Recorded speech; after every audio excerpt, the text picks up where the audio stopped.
वर्णिवेशरमणीय दर्शनं मन्दहासरुचिरान्नां भुजं पूजितं सुरु नरोत्तमैर्मुदा धर्मनन्दनमहं विचिन्तये।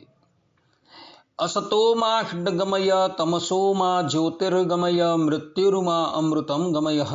ओम शांति शांति शांति। अस्मद्गुरु समारंभां नाथयामुनमध्यमां लक्ष्मीवल्लभपर्यन्तां वंदे गुरु परंपरा। આજની જ્ઞાન સભાની અંદર પધારનારા બધા જ ભગવદ ભક્તોને વેદાંતાચાર્ય પુરાણ ઇતિહાસાચાર્ય અમે ફિલોસોફી શાસ્ત્રી રાકેશભાઈના હેતપૂર્વક જય સ્વામિનારાયણ। ભક્તો, આજની આ જ્ઞાન સભાની અંદર આપણે બધા ભગવાન સ્વામિનારાયણે લખેલી શિક્ષાપત્રીના 65મા શ્લોકની સ્પષ્ટતા શ્રવણ કરશું। તો બધા જ શ્રોતાગણો આ પ્રવચન એકાગ્ર મને કરીને શ્રવણ કરે। ભગવાન સ્વામિનારાયણ શિક્ષાપત્રીના 65મા શ્લોકની અંદર કહે છે કે પ્રત્યહમ કાર્યમિત્થમ હિ સર્વૈરપી મદાશ્રિતૈઃ સંસ્કૃત પ્રાકૃત ગ્રંથા અભ્યાસચાપી યથામતિ। અર્થાત કે અમારા આશ્રિત જે સર્વ સત્સંગી તેમણે જે પ્રકારે પૂર્વે કહ્યું એ પ્રકારે કરીને નિત્ય પ્રત્યે કરવું અને સંસ્કૃત અને પ્રાકૃત એવા જે સદગ્રંથ તેનો અભ્યાસ પણ પોતાની બુદ્ધિને અનુસાર કરવું। આ પ્રમાણે ભગવાન સ્વામિનારાયણે સદગ્રંથનો અભ્યાસ કરવાની આજ્ઞા આપેલી। સદગ્રંથને સત્શાસ્ત્ર કહેવામાં આવે। સત્શાસ્ત્રનું લક્ષણ આપતા ભગવાન સ્વામિનારાયણ સત્સંગી જીવનના તૃતીય પ્રકરણ 26મા અધ્યાયના 39મા શ્લોકથી લઈને 42મા શ્લોકની અંદર કહે છે કે મૂર્તયશ્ચ અવતારાણામ શ્રી વિષ્ણુ પ્રતિપાદિતઃ શ્રી રામકૃષ્ણ મુખ્યાનામ યત્ર સત્શાસ્ત્રમેવ તત્ યન્નારોદ્ધવાદીનામ એકાંતિક શતામ હરેઃ પ્રતિપાદન કર્તુમ સ્યાદ મૂર્તિનામ તચ્ચ સન્મતમ યત્ર સાક્ષાત ભગવતો ધૃતદિવ્ય નરાકૃતેઃ તત્સતામ ચ વચાંસી સ્યુઃ પ્રતિપાદ્યાની તચ્ચ સત સત્શાસ્ત્ર લક્ષણમ પ્રોક્તમ અસત્શાસ્ત્રમ બ્રવીમ્યથ એતत् શાસ્ત્રમ વિરુદ્ધમ યત અસત્શાસ્ત્રમ તદુચ્યતે। અર્થાત કે જેમાં ભગવાન વિષ્ણુના અવતારભૂત શ્રી રામ શ્રી કૃષ્ણ આદિકનું સ્વરૂપ અને તેમના સંબંધી દિવ્ય ચરિત્ર પ્રતિપાદન કર્યું હોય તેને સત્શાસ્ત્ર કહ્યું છે। ભગવાનના એકાંતિક ભક્ત જે નારદજી ઉદ્ધવજી વગેરે છે તેમનું સ્વરૂપ તથા ચરિત્ર જેમાં પ્રતિપાદન કર્યું હોય તે પણ સત્શાસ્ત્ર માન્યું છે। જેમાં ધર્મ રક્ષણ માટે દિવ્ય નરાકાર સ્વીકારનાર સાક્ષાત ભગવાનના દિવ્ય સ્વરૂપનો તથા દિવ્ય ચરિત્રનો અનુવાદ કર્યો હોય તે સત્શાસ્ત્ર સમજવું જોઈએ। હે મુને, એ રીતે સત્શાસ્ત્રનું લક્ષણ કહ્યું, હવે અસત્શાસ્ત્રનું લક્ષણ કહું છું। આ સત્શાસ્ત્ર થકી જે વિરુદ્ધ હોય તે અસત શાસ્ત્રો જાણવા જોઈએ। આ પ્રમાણે ભગવાન સ્વામિનારાયણે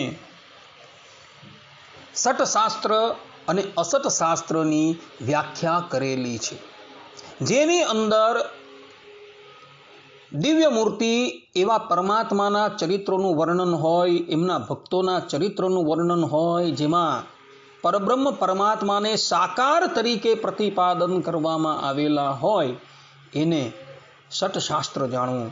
અને એનથી જ વિરુદ્ધનું હોય, જેમાં ભગવાનના અવતારોનું ખંડન કરવામાં આવેલું હોય, નિર્ગુણ નિરાકાર રૂપે ભગવાનનું પ્રતિપાદન કરવામાં આવેલું હોય, એ ભલે કોઈક મોટા વ્યક્તિએ રચેલા હોય તો પણ એને અસટશાસ્ત્ર કહેવાય છે।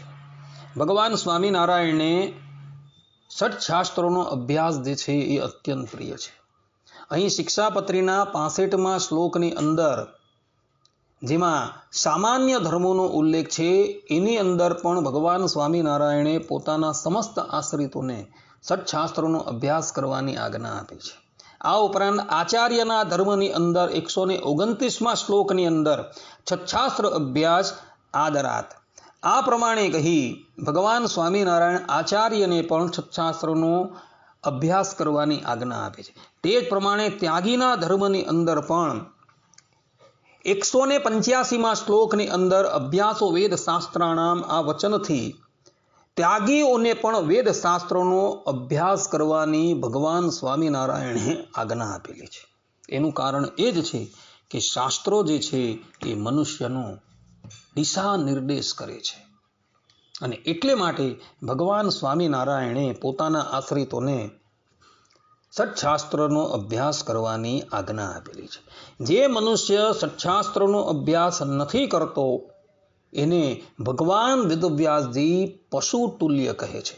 જેમ કે પદ્મ પુરાણની અંદર ભગવાન વેદવ્યાસજી કહે છે કે પશુ તુલ્યો નરો જ્ઞેય સત્શાસ્ત્રાભ્યાસનમ વિના, અર્થાત કે સત્શાસ્ત્રના અભ્યાસ વિનાનો નર એ પશુ તુલ્ય છે. અને એટલે જ માટે જે નિર્વિકલ્પ બ્રહ્મની સ્થિતિને પ્રાપ્ત થઈ ગયા હોય એવા મહાત્માઓએ પણ શાસ્ત્રોનો અભ્યાસ કરવો જરૂરી છે. અન્યથા જો શાસ્ત્રોનો અભ્યાસ કરવામાં ન આવે તો એની અંદર પણ જડતા આવી જાય છે. સત્સંગી જીવનના દ્વિતીય પ્રકરણના દ્વિતીય અધ્યાયના 28મા શ્લોકની અંદર ભગવાન સ્વામિનારાયણ કહે છે કે નૈર્ગુણ્ય સ્થિતિમાપ્યાપી ન સત્શાસ્ત્રાણી સંત્યજેત સદગ્રંથ વર્ધનાત સિદ્ધા અપી જાડ્યમ વ્રજંતિ યત. અર્થાત કે ગુણાતીતપણારૂપ નિર્ગુણ સ્થિતિ એટલે કે આત્મનિષ્ઠા પ્રાપ્ત થઈ હોય તથાપી સત્શાસ્ત્રના પરિશીલનનો પરિત્યાગ કરે નહીં. કેમ કે તેના ત્યાગથી સિદ્ધ એટલે કે આત્મનિષ્ઠાએ સંપન્ન એવા પણ પુરુષો બુદ્ધિ જડતાને અર્થાત કે અજ્ઞાનને પામે છે. અને એટલે જ માટે સુખદેવજી મહારાજ જે સમ્યક રીતે આત્મ સ્વરૂપની અંદર સ્થિત હતા તેઓ પણ ભાગવત નામના પુરાણને ભણતા હતા ને અધ્યાપી એ ભાગવતનો પાઠ કરે છે.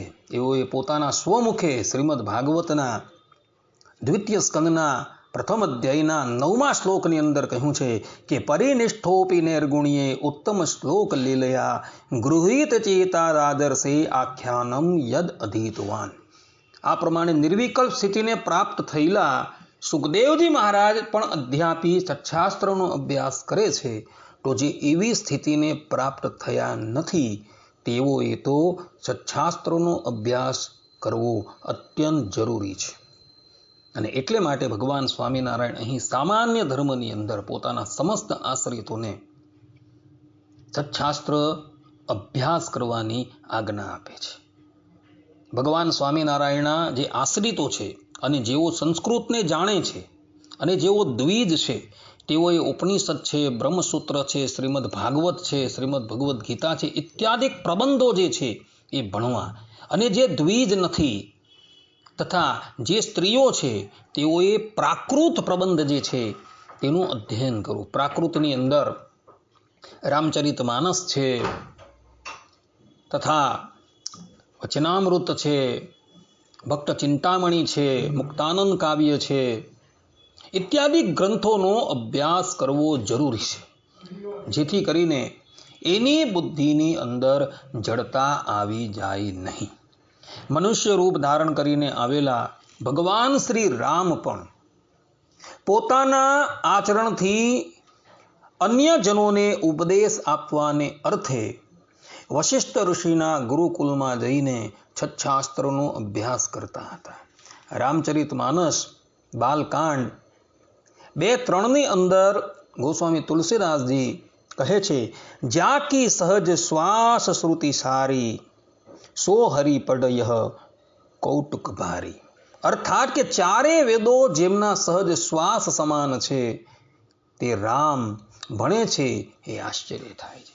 ભગવાન શ્રી કૃષ્ણ પણ જ્યારે આ ધરાતલ્લી ઉપર મનુષ્ય રૂપે હતા ત્યારે તેઓએ પણ વિદ્યા અભ્યાસ કરવાને અર્થે સાંદીપની ઋષિના ગુરુકુલમાં પ્રવેશ કરેલો હતો.